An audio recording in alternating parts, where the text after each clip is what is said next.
بسم اللہ الرحمن الرحیم۔ اصول حدیث کے متعلق دوسرے لیکچر کے ساتھ مدثر اقبال آپ تمام احباب کی خدمت میں حاضر ہے۔ تو ناظرین، بلا تمہید ہم اپنے سوالات کی طرف چلتے ہیں۔ اس لیکچر کا پہلا سوال یہ ہے، حدیث کے اصطلاحی معنی کیا ہیں؟ یعنی محدثین کی اصطلاح میں حدیث کسے کہا جاتا ہے؟ تو اس کا جواب آپ ملاحظہ کر سکتے ہیں۔ حدیث وہ قول یا فعل یا تقریر یا وصف خلقی یا خلقی جو آپ صلی اللہ علیہ وسلم کی طرف منسوب ہو۔ آپ صلی اللہ علیہ وسلم کے قول، فعل، تقریر، وصف خلقی یا خلقی، یعنی جس میں آپ صلی اللہ علیہ وسلم کے صفات کا بیان ہو، اخلاق کا بیان ہو، یا آپ صلی اللہ علیہ وسلم کے اعضاء میں سے کسی عضو کا بیان ہو، اس کو حدیث کہتے ہیں۔ اگلا سوال ہے، خبر کسے کہتے ہیں؟ تو درست جواب، خبر وہ ہے جس کی نسبت غیر نبی کی طرف ہو۔ حدیث وہ ہے جس کی نسبت نبی کی طرف ہو، خبر وہ ہے جس کی نسبت غیر نبی کی طرف ہو۔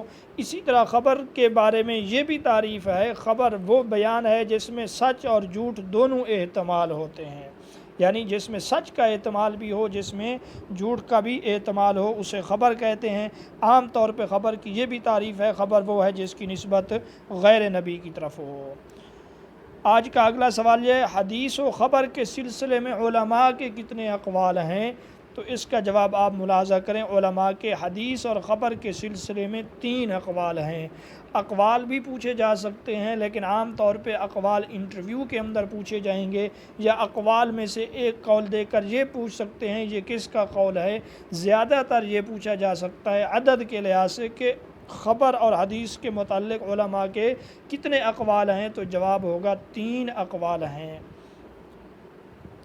اگلا سوال یہ ہے کہ پہلا قول، خبر اور حدیث ہم معنی اور مترادف ہیں، یہ کن کا ہے؟ یہ قول کن کا ہے کہ خبر اور حدیث دونوں ہم معنی اور متواتر ہیں، یہ مترادف ہیں؟ تو جواب ہے، جمہور محدثین فرماتے ہیں، اکثر علماء فرماتے ہیں، خبر اور حدیث دونوں ہم معنی ہیں۔ اگلا سوال، دوسرا قول کون سا ہے؟ تو دوسرا قول یہ ہے، حدیث وہ ہے جو نبی صلی اللہ علیہ وسلم سے منقول ہو، جبکہ خبر وہ ہے جو غیر نبی سے منقول ہو۔ اس لحاظ سے، یعنی جب حدیث اور خبر میں بالکل تضاد والی بات ہو کہ نبی کی بات حدیث ہے اور نبی کے علاوہ کسی اور کی بات خبر ہے، تو اس صورت میں حدیث بیان کرنے والے کو محدث، جبکہ مؤرخ اور واقعہ بیان کرنے والے کو اخباری کہا جائے گا۔ اگلا سوال ہے، تیسرا قول کون سا ہے؟ تو اس کا جواب آپ ملاحظہ کر سکتے ہیں، حدیث خاص ہے جبکہ خبر عام ہے۔ اس کو منطق میں عموم خصوص مطلق کہتے ہیں۔ اس کا مقصد یہ ہے، ہر حدیث کو تو خبر کہہ سکتے ہیں، لیکن ہر خبر کو حدیث نہیں کہہ سکتے۔ کچھ خبریں حدیث ہیں اور کچھ خبریں حدیث نہیں ہیں۔ یعنی آپ صلی اللہ علیہ وسلم کی ہر حدیث کو تو ہم خبر کہہ سکتے ہیں، لیکن ہر خبر کو حدیث نہیں کہہ سکتے۔ کچھ اخبار حدیث ہیں جس طرح آپ صلی اللہ علیہ وسلم کا قول ہو گیا، اور کچھ نہیں ہیں جس طرح آپ صلی اللہ علیہ وسلم کے علاوہ کسی اور کا قول ہو جائے۔ بہرحال اس کو منطق کے اندر عموم خصوص کہتے ہیں کہ ہر حدیث تو خبر ہے، لیکن ہر خبر حدیث نہیں ہے۔ آج کا اگلا سوال ہے، اثر کا لغوی معنی کیا ہے؟ 3 باتیں یہاں پہ عام طور پہ چلتی ہیں، حدیث، خبر، اثر۔ تو اثر کا لغوی معنی ہے کسی چیز کا باقی ماندہ حصہ، بقیت الشیء، کسی چیز کا باقی ماندہ حصہ، اس کو اثر کہتے ہیں۔ اسی طرح پاؤں کے نشانات کو بھی اثر کہتے ہیں۔ اگلا سوال، اثر کی اصطلاحی تعریف کیا ہے؟ تو محدثین مرفوع اور موقوف روایات کو اثر کہتے ہیں، یعنی آپ صلی اللہ علیہ وسلم کے ان کو بھی اثر کہتے ہیں، اقوال، افعال وغیرہ جو مرفوع روایات ہیں۔ اسی طرح موقوف روایات یعنی تابعی کے قول، صحابی کے قول، فعل کو بھی محدثین اثر کہتے ہیں۔ جبکہ اگلا سوال یہ ہے، فقہائے خراسان کے فقہا خبر اور اثر کے سلسلے میں کس فرق کے قائل ہیں، کیا فرق کرتے ہیں؟ تو درست جواب یہ ہے، فقہائے خراسان کہتے ہیں اثر موقوف روایت ہے۔ موقوف کی تعریف آگے بھی ہم بیان کریں گے، سن لیں۔ موقوف کہتے ہیں اس قول اور فعل اور تقریر کو جس کی نسبت صحابی کی طرف ہو، اور فقہائے خراسان مرفوع کو خبر کہتے ہیں۔ مرفوع وہ قول، فعل اور تقریر جس کی نسبت آپ صلی اللہ علیہ وسلم کی طرف ہو۔ بہرحال اثر اور خبر کے بارے میں عام محدثین تو کیا فرماتے ہیں، مرفوع اور موقوف روایات خبر بھی ہیں اثر بھی ہیں، جبکہ فقہائے خراسان اس کے بارے میں فرق کرتے ہیں کہ موقوف کو اثر اور مرفوع کو خبر کہتے ہیں۔ آج کا ہمارا اگلا سوال ہے، ہر حدیث کتنی چیزوں پر مشتمل ہے؟ تو اس کا جواب ہے 2۔ ہر حدیث میں 2 چیزیں ہوتی ہیں، ایک سند اور ایک متن۔ اگلا سوال ہے، سند کا لغوی معنی کیا ہے؟ تو آپ اس کا جواب ملاحظہ کر سکتے ہیں، زمین پر سے ابری ہوئی جگہ، پہاڑ کی اونچی جگہ، پناہ گاہ، جس پر اعتماد کیا جائے، یہ تمام چیزیں سند کا معنی ہیں، لغوی معنی ہے۔ اگلا سوال، سند کی اصطلاحی تعریف کیا ہے؟ تو سند کی اصطلاحی تعریف آپ ملاحظہ کریں، راویوں کا ایسا سلسلہ جو متن تک پہنچا دے۔ اسی طرح یوں بھی مختصر تعریف کی جاتی ہے، متن تک پہنچنے کے طریقے کو سند کہتے ہیں۔ اسی طرح طریقے متن کی حکایت کرنا، اس کو سند کہتے ہیں۔ بہرحال سند راویوں کا وہ سلسلہ جو بندے کو متن تک پہنچا دے، یا متن تک پہنچنے کا جو طریقہ ہے اس کو بھی سند کہتے ہیں، یا متن کے حکایت کرنے کا جو طریقہ ہے اس کو بھی سند کہتے ہیں۔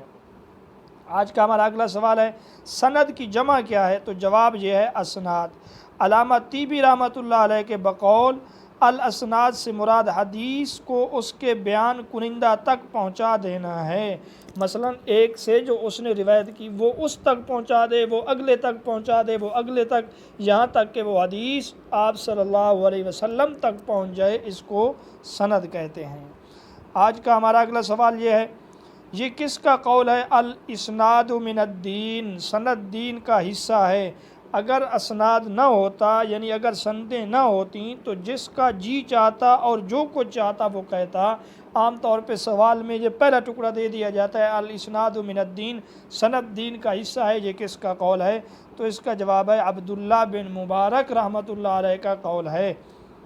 اگلا سوال ہے، سند مومن کا ہتھیار ہے، جس کے پاس ہتھیار نہ ہو تو وہ کس چیز سے قتال کرے گا، یہ کس کا قول ہے؟ تو اس کا آپ جواب ملاحظہ کر سکتے ہیں، حضرت سفیان ثوری رحمۃ اللہ علیہ کا یہ قول ہے کہ سند جو ہے مومن کا ہتھیار ہے، اور جس کے پاس ہتھیار نہ ہو تو وہ کس چیز سے قتال کرے گا۔ اگلا سوال ہے، علم کے اٹھ جانے کا مطلب اسناد کا اٹھ جانا ہے، یہ قول کس کا ہے؟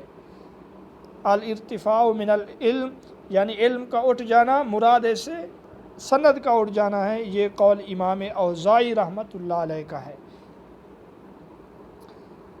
آج کا اگلا سوال، حدیث کے دوسرے حصے کے متعلق، جس کو سند کہتے ہیں کہ متن کسے، جس کو متن کہتے ہیں کہ متن کسے کہتے ہیں؟ تو متن زمین کا وہ حصہ جو سخت ہو اور بلند ہو۔ سند کے اندر بھی بلندی والی بات گزری ہے اور یہاں پر بھی ہے، جس کی وجہ سے الجھن کا شکار ہو جاتے ہیں۔ یاد رکھیے، یہاں زمین کا وہ بلند حصہ جو سخت ہو، وہاں پہ یہ سخت والا لفظ نہیں تھا۔ اسی طرح قوی بھی ہے، قرآن مجید میں بھی متین کا لفظ آیا ہے، رسی کو بھی حبل متین کہتے ہیں کیونکہ وہ مضبوط ہوتی، اور اس کا معنی ہے ٹالنا، دور کرنا، یہ متن کے معنی ہیں۔ اگلا سوال، متن کی اصطلاحی تعریف بیان کریں۔